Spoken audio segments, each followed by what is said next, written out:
नमस्कार. मी सय्यद सर. 10 वर्षापासून अतिशय व्यवस्थित चालणारा बचत गट असं काय घडलं की ज्यामुळे हा बचत गट बंद करावा लागला आणि माझी बदनामी आणि माझ्यावर आरोप आणि खोट्या केसेस करण्यात आल्या.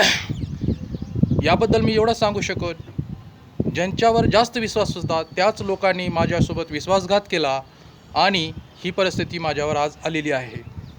यामध्ये मी गॅरंटीने सांगू शकतो की ज्या लोकांनी सभासदाकडून पैसे घेतले त्याच लोकांनी न्यायालयात जाऊन माझ्यावर केसेस केलेल्या आहेत.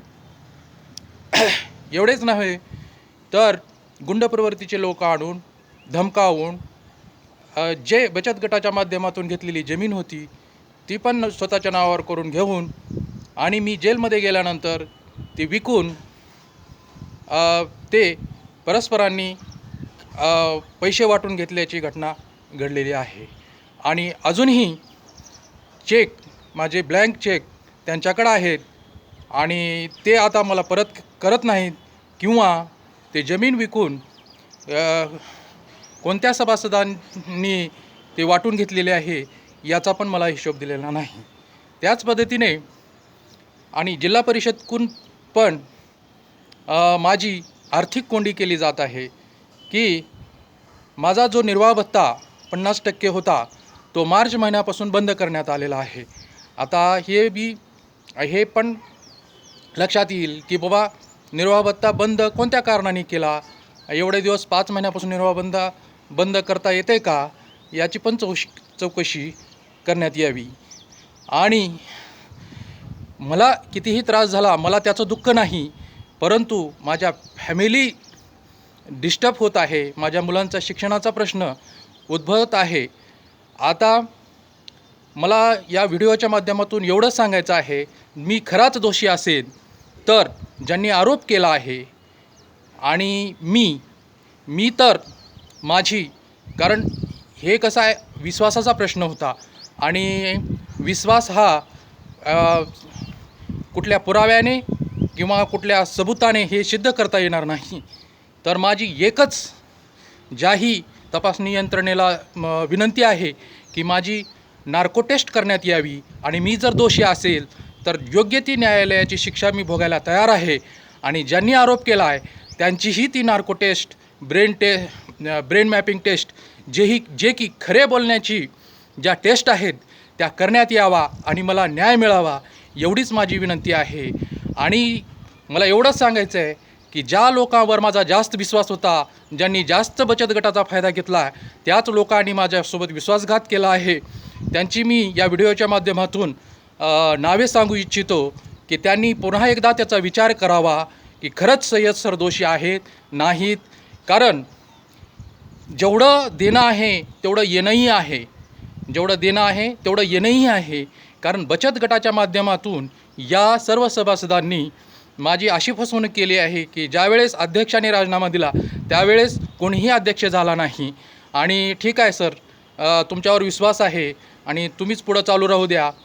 त्या दिवशीपासून आम्ही बचत गटाच्या खात्यात व्यवहार बंद केला होता आणि परस्पर यांनी सभासदाच्या खात्यात व्यवहार झालेला आहे आणि येणं बरंच बाकी आहे. परंतु यांनी अफवा अशी केली की कुणाचंही येणं नाही आणि सय्यद सरनीच सगळे पैसे गोळा केले, खर्च केला, प्रॉपर्टी घेतली, याप्रमाणे बदनामी केलेली आहे. पण जोपर्यंत न्यायालयात हे सिद्ध होत नाही त्यांनी काही सय्यद सर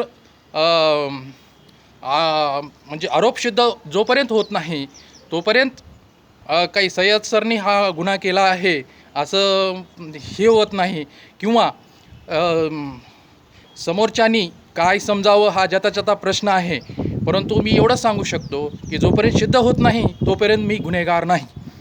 परंतु ज्यांनी मला माझ्यासोबत विश्वासघात केला आहे त्यांचे मी नावं सांगणार आहे. साहेबराव देशमुख, राहणार करंजी, तालुका हिमायतनगर, जिल्हा नांदेड. भीमराव संभाजी हनवते, हिमायतनगर, जिल्हा नांदेड. महेश काशीनाथ लोसरवार, नांदेड. कामाजी माधव बनसोडे, विजय संभाजी खेराव, वैशाली दत्तात्रय दर्वेश्वर, सुभाष संतराम नेटके, वनमाला रामराव मुगदळे मुनीर सय्यद पुणे, शिराज हबीब शेख, संजय वसंतराव वानखेडे. आता संजय वसंतराव वानखेडे यांच्याबद्दल सांगायचं झालं तर यांनी तर फार मोठी फसवणूक केली आहे की मी वकील आहे, माझी 5 वकिलांची टीम आहे, तुझे पैसे पण वसूल करून देतो आणि तुझी केस पण सगळ्या लढवतो, या पद्धतीच्या माध्यमातून गेली 4 वर्षे 2019पासून फीस रूपात म्हणा, हे रूपात म्हणा किंवा ते स्टे आणतो औरंगाबादहून, असे मी विश्वास ठेवला. परंतु या माणसानी या साहेबराव देशमुखकडून मॅनेज होऊन म्हणा की त्यांनी मला जेलमध्ये टाकण्याचं कारस्थान या माणसाने केलेलं आहे. आता याचीही बघू काय चौकशीमध्ये. आणि सर्वात महत्त्वाची गोष्ट, संजय वसंतराव वानखेडे या माणसानी सभासदाचे वसूल करून देतो म्हणून काही चेक घेतलेले आहेत 10-12, तेही त्यांनी परत केलेले नाहीत. आणि असं त्या चेकचा जर गैरवापर झाला तर त्यांनी संपर्क करा, आपण त्याच्याकडे स्वतः घरी जाऊ आणि आपले चेक आपण परत आणू, कारण त्या माणसाने ही बरीच मोठी फसवणूक केली आहे. एवढंच या संदर्भात बोलतो. आणि दुसरं महत्त्वाचं गोष्ट, आता त्यांनी माझी एवढी आर्थिक कोंडी केलेली आहे की माझ्या फॅमिलीचा आणि माझ्या मुलांच्या शिक्षणाचा प्रश्न निर्माण झाला आहे. त्यामुळे जर या परिस्थितीत जर माझ्या जीवाचं काही बरं वाईट झालं तर मी आत्ता जे नावं घेतलेले आहेत हे जबाबदार राहतील, एवढंच मी या व्हिडिओच्या माध्यमातून सांगू इच्छितो. आणि